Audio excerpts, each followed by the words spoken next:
I may put my input, but he's got to make that decision. That ultimate decision. You gotta sacrifice. You wanna move like bosses move. YMA, Young Millionaires Association. Yeah, see, that's the association. Joe.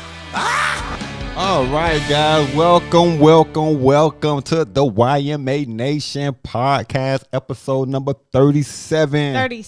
37 is Friday football. Friday football. If you are on right now, make sure you take a moment to like, comment, share, and subscribe. It sounds like a lot, right? Man, they want us to like, comment, share, and subscribe. Just do it. It don't take that long, though. It doesn't. It really doesn't. All you gotta do is just click the little thumb button. That's the like and subscribe. Yeah. Right, subscribe. And then down in the comment section, make sure you hashtag YMA Nation. Right. Why is that important? Drawing. And we have a drawing today. on the podcast. I'm going to move my hurricane cup out the way. You need to. Like all the way over there. It's still real close. All right, so let's get going on the drawing. Okay. All right, so everyone who has had YMA Nation in January, their name is in the drawing. Okay.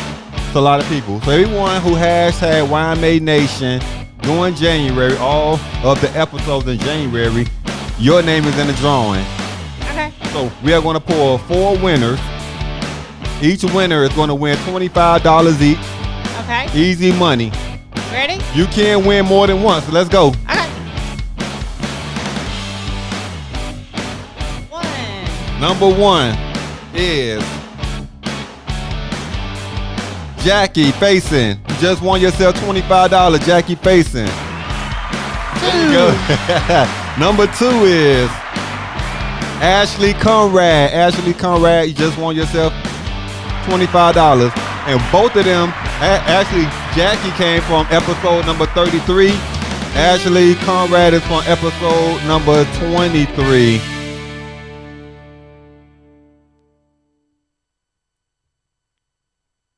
And who's next? Okay, number 3. Our third winner, Trap Nation. Who is Trap Nation? Travis McKenzie. Travis McKenzie. From episode number 26, he has had YMA Nation on episode number 26. Okay. We have one more drawing. Number 4 and final. Our fourth winner is Ashley Galloway. Right. From episode number 27. All right. Ashley Galloway, you just won yourself $25. Congratulations, everyone. Congratulations. Yes.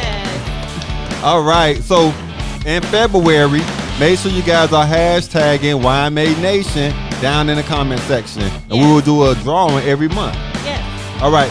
So today is Super Bowl. We talking about the Super Bowl, right? Well, we got 2.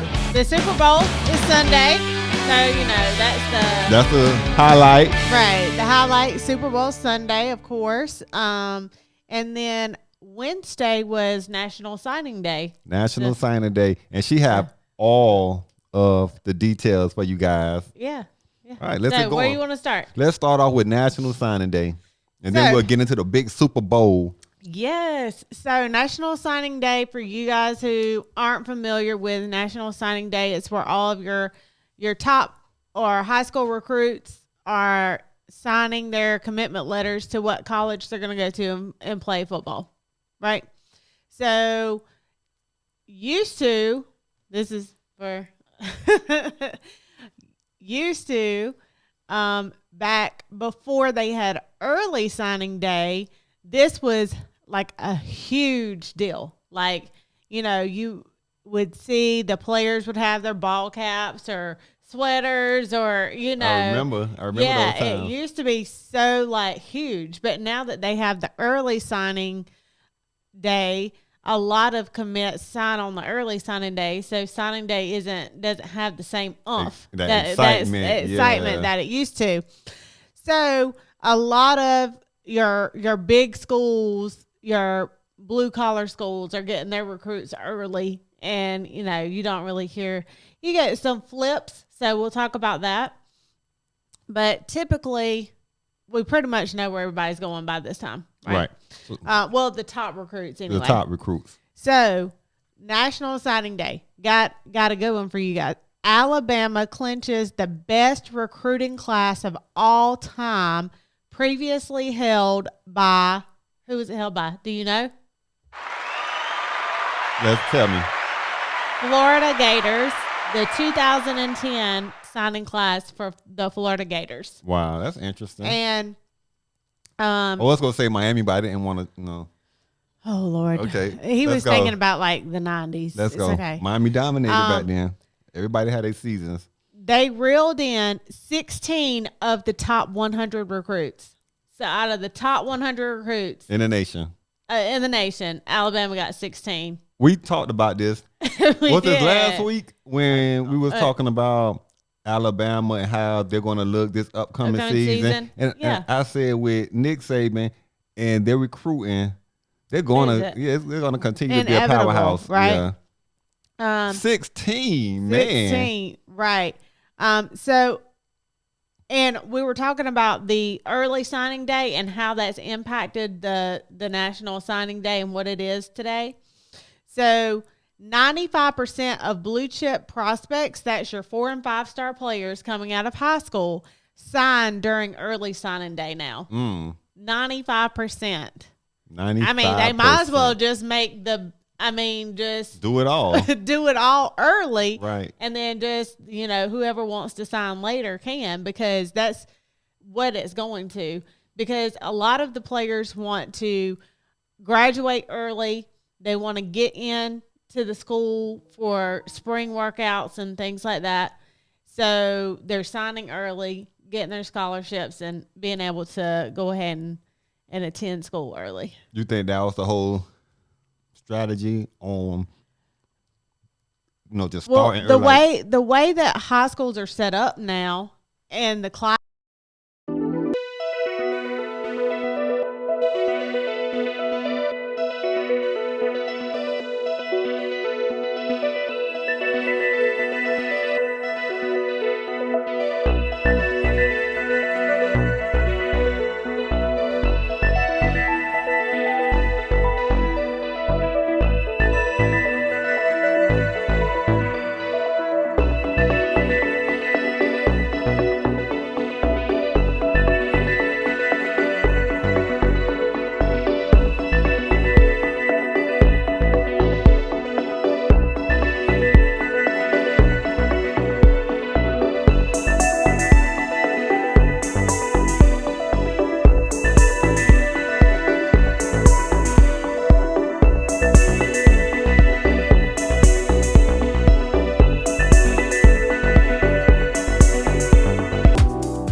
Classes, a lot of times you can go ahead and do dual enrollment by your senior year, by the second semester anyway. You can do a dual enrollment. Okay. So I think it was just inevitable with the way that the scheduling is set up now, online, technology and everything, and the amount of credits and classes and things like that, it's made it better for the players because they get to get in with the coaches. They get to get in with the team earlier. They get to start practicing. They don't have to wait until summer to start practicing with the team. And you that get makes like sense, right. another 4 months with the team. Acclimated to right. Yeah. So I think overall it's good for the players to get established. It gives them a few more months, and a few more months for some players is essential to their growth. So I definitely think that we'll continue to see that. But maybe they'll just move the big signing day to early. If 95% of your big players are going to go early, then you might as well just have the big signing day as the highlight, right? Because, it was the excitement, like you said, like waiting for players to see where they're going to go. Because back then you didn't have as much technology as you do now. So half the time the players are tweeting where they're going or, some of them keep you on the edge a little bit longer, or they're between some big name colleges and stuff like that. So, I think the excitement is fun. And so to bring something to the early, if that's what it's going to, they just need to do like a big signing day early and really focus on it. Even with the COVID, like, what are your thoughts on like signing day? Like now they have they're Zoom home, and, right? Yeah. But they're doing Zoom and they're home with their family. Well, I think like it's going to get past COVID, so you're able to do like the big on-site at their schools again and things like that, and make it real fun. But I think it just brings back the entertainment in it. Yeah, I think so. Maybe they'll be there with masks on and social distancing. Yep. We'll see. So, top 10 recruiting rankings for 2021. So, we know Alabama's one. Alabama powerhouse. Right. So, who do you think's two? Look, he's trying to cheat off my paper, y'all. You just want me to make the announcement. Who's number two? Cheat off my paper. Who's number two? Ohio State. So I wanted you to say Ohio State since you just grudge every time you say Ohio State. I do. But Georgia is number 3, LSU number 4, Clemson is number 5, Oregon number 6, Texas A&M number 7, USC number 8, Notre Dame number 9, and Michigan number 10. Michigan actually had 2 flips. Really? 2 defensive players flipped to Michigan. So for National Signing Day. So that ain't bad. So Clemson is number 5? Yeah. But we talked about how impactful that the recruiting process is and how it keeps the elite schools elite and it keeps everyone else fighting trying right. Trying to get to the top 4. So if you look at the recruiting, this is going to be something very similar to what your top 10 is going to look like at the end of the year most of the time. I mean, sometimes you have highly, ranked recruiting schools that just don't perform on the field and, they're a bust during the season. But a lot of these teams are going to come out and perform during the year. What's your stand on that? Like knowing like Alabama have the chance to get the top players in the country. So like they're always going to be that powerhouse year over year. What's interesting is we talked about like sometimes you have players that want to go to a school and they're like, oh, I can make the team better. I could, we could building around players that you have and coaches that you have. And so a lot of it has to do with stability and having, coaches that are going to be able to help the players perform on the field. Right. And schools that you constantly seeing the coaching changes and things like that, you're just not going to be able to create that stability within the school. And then you have to have a recruiter that's willing to go fight for the players. I mean, and sometimes it's all about the name of the coach. I mean, we saw like, I forget who we were talking to, but we were talking to someone about Deion Sanders had flipped a top recruit from Georgia, Right. And it's just off of the name, just off of his name. Like, who wouldn't want to go play for Deion Sanders? Well, he flipped someone from a big school like Georgia. So sometimes it's all about the name of who you have in those positions that are doing your recruiting or your head coach or, positions coaches. And that's why hiring the right staff is so important. I agree. If I was a top player and a recruiter called me from Alabama, like I'm going.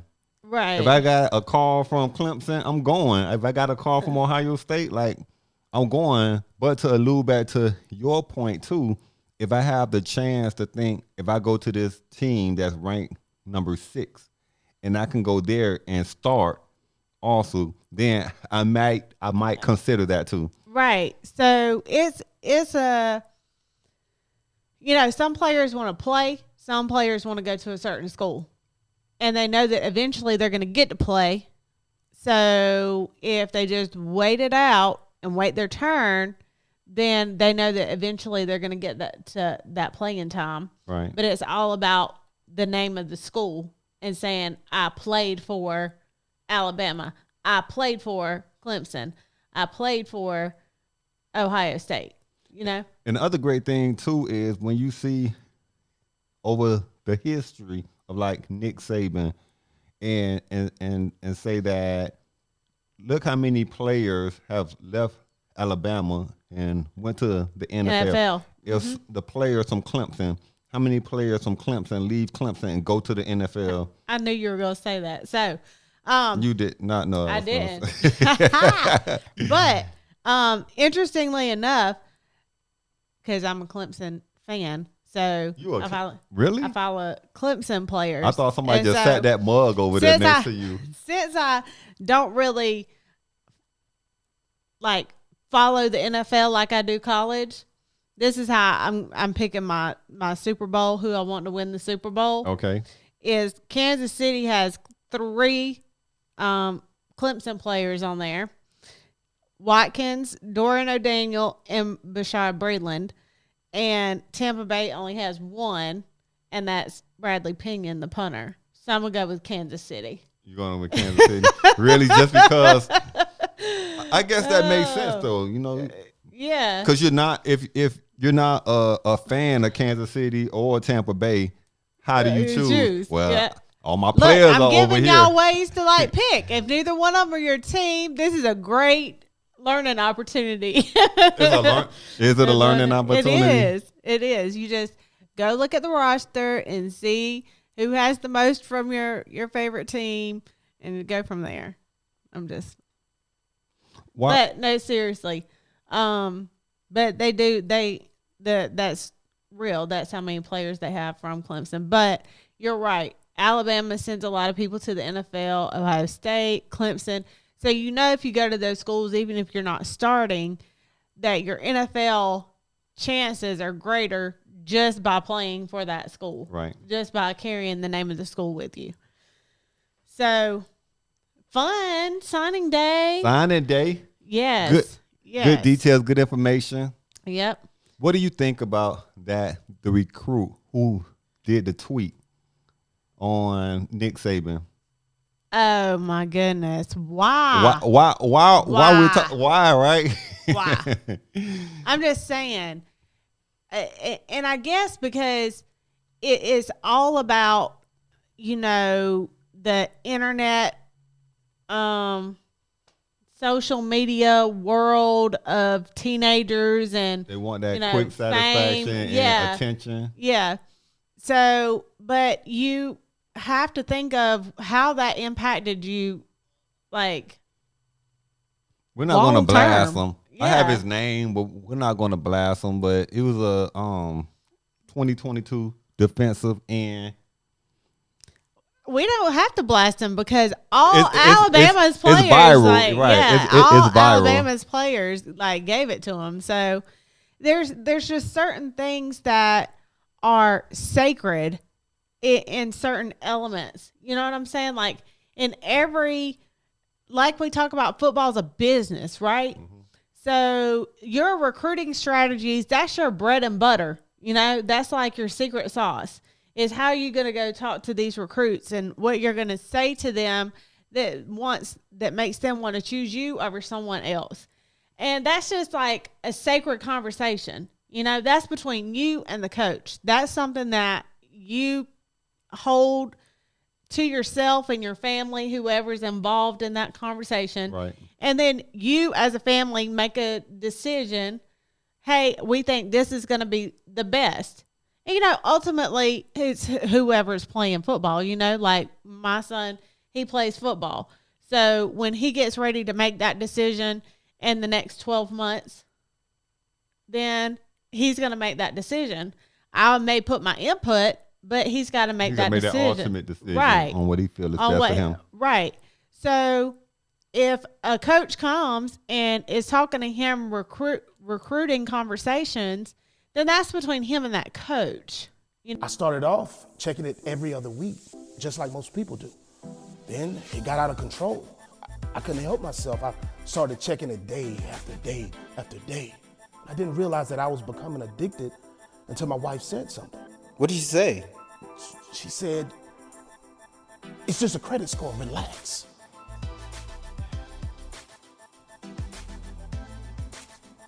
Are you checking your credit score? Hold on. No, those conversations are between him and that coach.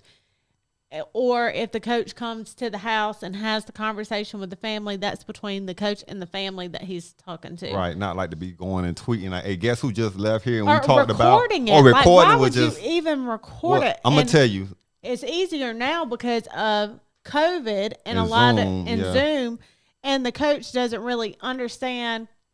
I won't say won't understand. I don't think that's the right terminology, but there's ways to, record and do stuff like that without people knowing that that's what's going on. right? And it's not. I don't like it. Okay, this is a great opportunity to talk about forward thinking. Right. And so if you're at that young age, this is a great learning experience, right? Because it shows you for your actions, you have to think, if I do something, what's going to be the results of it? Like, what's going to be the aftermath of it? So great opportunity to learn from someone else's era and say, if I was to do this, because if he would have thought about that, if I tweet this, what could possibly happen? And then he was like, well, you know what? Everybody's going to think this is wrong because I shouldn't be doing this. No one does this. If he had thoroughly thought about everything that he was like that tweet and where it could go, then just and if you don't know, like young people, talk to someone that has either been through the process, that's a mentor to you, or talk to your parents, or talk to your coaches that you currently have. Talk to somebody before you just make a decision like that.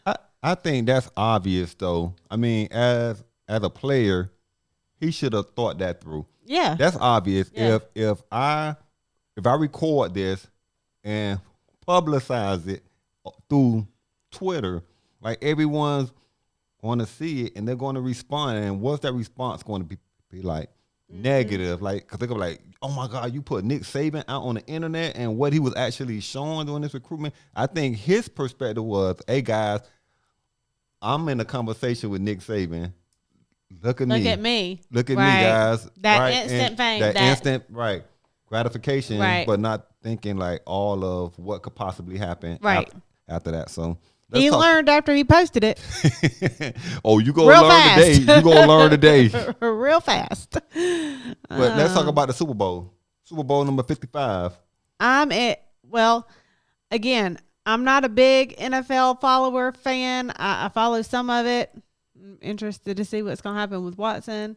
And, we'll get to all that next week. But, so Kansas City, 14-2. Tampa Bay, 11-5.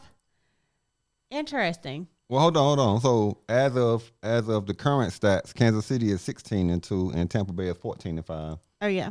So as of today. See, that's why he corrects me. As of today, February the 5th, Kansas City is 16-2 and Tampa Bay is 14-5. Thanks. No problem. I'm getting there. But look, What you gonna say? I was going with Kansas City on it. Okay. But point bets say that they're going to give the game to the Bucks up. So it's going to be close though, because they're only going to say they're going to win by 3 points. So that means it's going to be a close game. So it could go either way. I'm gonna give you a interesting tidbit. You ready? The tidbit. Hold on. Let's hear the tidbit. Tampa Bay is the first team ever to play in their home stadium for the Super Bowl. That's true. They playing in Tampa. Yeah. They're playing in their home stadium. Yes. They're the very first team ever. That's what it said on the intrawebs. So, if it's only That's an interesting. Wow. So you think of every team that has played, they have never had the chance to play in their The home stadium. Yep. Well, Tampa Bay, good job. You guys have just made history. And Kansas City is trying to be the first to repeat back-to-back Super Bowls since the Patriots in 03-04. Wow. The Patriots was the bomb back then. Yeah. They had Brady back then. And now Brady went to Tampa Bay. Look, Legendary. Brady's just, He's just mean, a great player, he's right? just a great quarterback. Yeah. I mean, you have to give it to him. Like, he can just go anywhere. And, you know what? What's that? That's interesting because we talk about, like, in college football previously on previous episodes where we talk about the quarterback and how the quarterback is like the leader The team, and how it impacts the team. And Brady's just that. I mean, he becomes the leader of that team. People rally around what he wants to do. They know he's a great player. And so he is able to lead them to greatness. I agree. And it's just like certain QBs throughout history, like John Elway. Like, like he could have went to any team, and I think he would have been a star. Right. Peyton Manning, of course. Tom Brady. Like, all these people, Aaron Rodgers, no matter what team they played on, I think they would have changed the shift in the dynamics of the entire team. Yeah. Yeah. Not to take away from the staff or the other players. Right. Right. They have to have a line. They have to have receivers. Right. But Running what's backs. interesting is when you think about a lot of those quarterbacks, they're well protected. Like, they have good offensive lines. You have they to. have You have people to. around them. Yeah, you have to. You have to have receivers. You have to have O-line. You have to have running backs. You have to have people that are able to take some of the pressure off of them. Right. And I think when I talk about Watson, and I said he's got to get out of Houston because he's not protected. Yeah, he doesn't he's have gonna anybody. get killed. Yeah, he doesn't have anybody. They got rid of his best receiver that he had. I mean, those types of decisions lets you know they're not building a team up around you. Right. So, in their perspective, they was the- making, right. I'm sure that they were thinking. we don't know what they were thinking, but because that was just a dumb decision. Seriously, but when you have someone like Brady and they do listen to his input and they allow him to help make decisions on who he wants there and how everything is managed and ran, then you see the difference that it makes. Right. Man, this was a good one. I say that every time, like the episode, and if you guys are following our trend, every episode we're getting more and more views. So we're getting more and more subscribers. Good job, guys. We are getting more and more subscribers. We are growing. So who are you going with? I'm still going with Kansas City. Kansas City? All right. We both going with Kansas. We agree, y'all. We Kansas agree. City. We agree. Hey, so what do you think the score is going to be? Probably like 32-26. Look at you. I was going to say the score is going to be like 24-21. I don't see it being a high scoring game because both teams got strong defenses. So We'll see. We'll see. Guys, thank you again for joining us for episode number 37. Yes, thank you guys. Episode number 37. Make sure you like, comment, share, and subscribe. Take a moment right now and click the little bell, the notification bell, and subscribe. Make sure you subscribe, guys. Thank you again. We will see you on Monday for Wealth Building Monday. All right. With the boss's view, you gotta sacrifice. You wanna move like bosses move. YMA, I told you. Young Millionaires Association. Yeah, see, that's the association. Joe.